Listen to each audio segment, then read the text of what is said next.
Hi guys, good afternoon. So இதயம் serial review பார்த்துடலாமா? அதுக்கு முன்னாடி நம்ம சேனலை சப்ஸ்கிரைப் பண்ணுங்கப்பா, லைக் பண்ணுங்கள், ஷேர் பண்ணுங்கள், கமெண்ட் பண்ணுங்கள். நிறையா ஷேர் பண்ணுங்கள், கமெண்ட் பண்ணுங்கள். இந்த பொம்மையை வச்சு போடுறது யார் யாருக்கெல்லாம் பிடிச்சிருக்கு அதையும் கமெண்ட்டில் சொல்லுங்கள். இல்லை எனக்கு இமேஜஸ் வச்சு தான் பேசணும் அப்படின்னு சொன்னீங்கன்னா கூட என்னால் எதுவுமே பண்ண முடியாது கைஸ், சரியா? நான் இமேஜஸ் வச்சு போடுறதுக்கு வேறு ஏதாவது ட்ரை பண்ணுறேன், சரியா? ஏன்னா இப்போதைக்கு என்னால் எதுவுமே பண்ண முடியாது, கொஞ்சம் அட்ஜஸ்ட் பண்ணிக்கோங்க, சரியா? நம்ம இந்த மாதிரியே நம்ம நீ எல்லா சீரியலுமே நம்ம ரிவ்யூ பண்ணிடலாம், சரியா?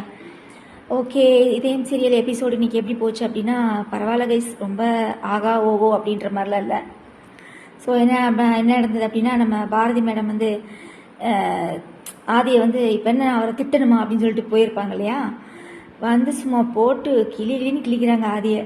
உடனே ஆதி, நான் இப்போ என்ன பண்ணிட்டேன், தியாக்காக தான் பண்ணேன், தியா ஆதி ஃப்ராங்க் பண்ணதா சொன்னி அழுதா, அதனால தான் நானும் ஃப்ராங்க் பண்ணேன், அதுக்கு எதுக்குங்க நீங்கள் இப்படி பேசுகிறீங்க அப்படின்லாம் கேட்குறாப்புல.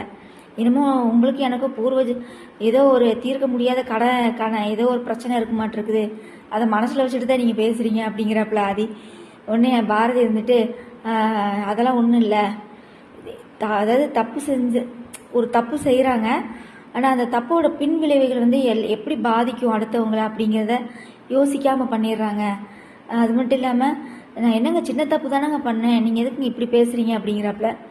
அதாவது கடுகளவு தப்பாக இருந்தாலும், தப்பு செஞ்சுருந்தாலுமே, ஆனால் அது பார்த்திங்கன்னா மற்றவங்களை எவ்வளோ தூரம் பாதிக்கும் அப்படிங்கிறத தெரிஞ்சு செய்யணும் அப்படின்னு சொல்கிறாப்புல. இனிமேல் எங்கள் வாழ்க்கையிலேயே நீங்கள் என் குழந்தைங்க வாழ்க்கையிலையும் எங்கள் வாழ்க்கையில் நீங்கள் இது பண்ணவே கூடாது அப்படின்னு சொல்லிட்டு போயிடுறாங்க. அப்புறம் பொழுது விடியுது. உங்களுக்கே தெரியும், நம்ம தமிழ் பாப்பா அப்பா பிரியர், சரியா? அம்மா பிரியரை விட அப்பா பிரியர். உடனே 3 பேர் சேர்ந்து பிளான் போடுறாங்க. ஆதிக்கிட்ட எப்படியாவது ஆதி தான் அப்பான்னு சொல்லி 2 பேர்த்திட்டி சொல்லணும்னு சொல்லி பிளான் போட்டுட்ருக்குறாங்க. அதை எப்படியோ பாரதி தெரிஞ்சுக்கிட்டு 3 பேர் என்கிட்ட சத்தியம் பண்ணுங்க அப்படின்னு சொல்லி சத்தியம் வாங்கிட்டாங்க, சொல்லக்கூடாதுன்னு. ஆனால் அந்த சத்தியம் வாங்கிறதுக்கு முன்னாடி ஒரு டைலாக் சொல்லியிருப்பாங்க தமிழ் பாப்பா கிட்ட. அம்மா, அப்பா அம்மா பாவம்மா அப்படின்னு சொல்கிறதுக்குள்ளேயுமே, ஏன் தமிழ் இப்படி நடந்துக்கிற நீயே, ஆதியை நான் வயிற்றில் வச்சு சுமந்துட்டு இருக்கேல, உன்னை என்னை கையில் பிடிச்சிட்டு நிற்கல, நட்டாத்தில் நம்மளை விட்டுட்டு போனா அவர், இப்போ மட்டும் என்ன உரிமையில் வர்றாரு, நீங்கள் எதுக்குமே நீங்கள் அவரை இனிமேல் இது பண்ணக்கூடாது அப்படின்னு சொல்லும்போது கரெக்டான வார்த்தை தான், உண்மையான வார்த்தை தான், சரிங்களா? அதாவது பாரதி சொல்லியிருப்பாங்க ஒரு வார்த்தை, தப்புக்கு ஒருத்தவங்க தப்பு பண்ணியிருக்கலாம், அதை மன்னிக்கலாம், ஆனால் அதை மன்னிக்கிறத விட அதை விட பெரிய தண்டனையாக ஒன்று தர்றாங்க இல்லையா, சரியா? மன்னிக்கிறத விட அதை விட ஒரு பெரிய தண்டனையாக ஒன்று அவங்கள காயப்படுத்துகிறாங்க இல்லையா, அதுதான் இருக்கிறதுலே பெரிய வழி அப்படின்னு சொன்னாங்க. கரெக்டு தான். ஏன்னா பாரதி தமிழுக்காக தான் அன்றைக்கி அந்த பிரச்சனையை பண்ணியிருப்பாங்க அவங்க அம்மா கிட்ட, சரியா? அதுக்கு ஒரு மன்னிப்புன்னு ஒரு இதை வச்சுட்டு மன்னிச்சு விட்டுருக்கலாம். ஆனால் அவங்க அம்மா மேலே இருக்கிற பாசத்தில் ஆதி ஒரு முட்டாள்தனத்தை பண்ணி, இந்த டைரக்டரு எங்கேயோ இந்த நடுவில் கொஞ்சம் பக்கத்தை காணன்னு ஒரு படம் வந்துச்சு கைஸ், அந்த மாதிரி ஆகிட்டாருக்கு டைரக்டர். ஆதிக்கு என்னமோ பழைய நினைவுகள்லாம் அழிக்கிற மாதிரி, என்னடா புதுசாக நாடகத்தில் கொண்டு வரீங்கன்னே தெரியல. சரி, ஓகே டன், அவ்வளோதான் கைஸ். அதுக்கப்புறம் என்ன நடக்குது அப்படின்னா, சத்தியம் வாங்கிட்டு போயிடுறாங்க இல்லையா?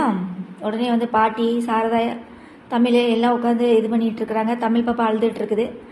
அதில் அந்த டைரியில் ஏதோ எழுதியிருப்பானாட்டிருக்கு ஆதி. அது என்னென்னா, சாவு தான் நம்ம 2 பேர்த்தையும் பிரிக்கும், அது வரைக்கும் நம்ம 2 பேர்த்தையும் பிரிக்க முடியாதுன்னு எழுதியிருப்பான். உடனே பாட்டி ஆமாம், அதை தூக்கி மூளை கிழிச்சு போடு, அவன் இதிலெல்லாம் ஒன்றும் குறைச்சல் கிடையாது, இப்படிலாம் எழுதி வச்சுட்டு தான் இப்போ பிரிஞ்சுட்டு போனானாக்கும் அப்படின்னு சொல்லி பேசுகிறாங்க.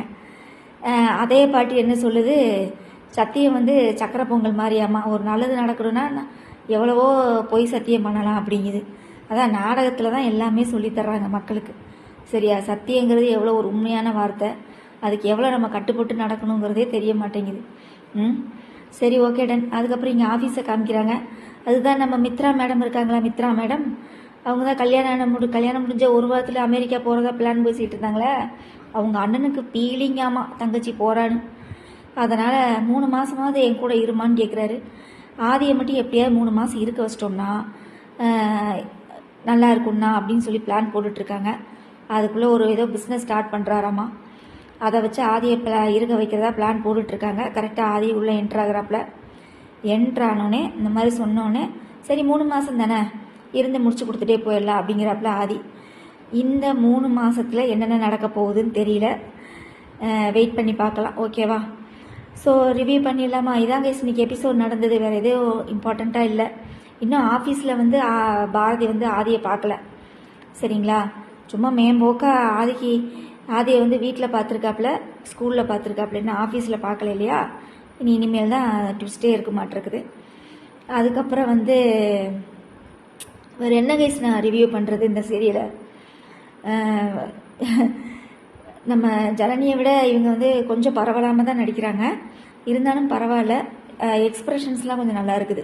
அந்த ஜன்னல் வழியாக எட்டி பார்த்து அழுகும்போது உருகி திட்டிடுறாங்க, உதட்டளவில் திட்டிடுறாங்க. ஆனால் மனசளவில் இன்னும் ஆதியை காதலிச்சுட்டு தான் இருக்கிறா பாரதி. அது மட்டும் நல்லா தெரியுது. சரியா? குழந்தைங்களுக்காக நான் என் வாழ்க்கையை மாற்றிக்கிட்டேங்கிறாப்புல. அதெல்லாம் கிடையாது கைஸ். ஆதியை இன்னும் அவள் லவ் பண்ணிக்கிட்டு தான் இருக்கிறா பாரதி. சரியா? இது தெரியாமல் வெளியில் கோவத்தை காமிச்சிட்டு இருக்கிறாப்புல. பார்க்கலாம் நீ என்ன நடக்க போகுதுன்னு தெரில. டைரக்டர் என்ன ட்விஸ்ட் வச்சுருக்காருன்னு தெரியல. ஓகேவா? அவ்வளோதான் கைஸ். வேறு ஒன்றும் சொல்லிக்கிற அளவுக்கு இந்த நாடகத்தில் ஒன்றும் சுவாரஸ்யம் இல்லை.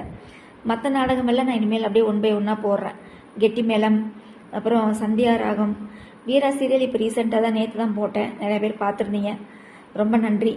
எனக்கு இந்த மாதிரி வீடியோ போடுறதுக்கும் நிறைய பேர் சப்போர்ட் பண்ணுங்கள். சரியா? எனக்கு ஏன்னா நான் ஏன் சொல்கிறேன் அப்படின்னா, எனக்கு இமேஜஸ் வச்சு போட்ட அளவுக்கு எனக்கு வியூஸ் வந்து இதில் கம்மியாக தான் வந்திருக்கு. புரியுதுங்களா?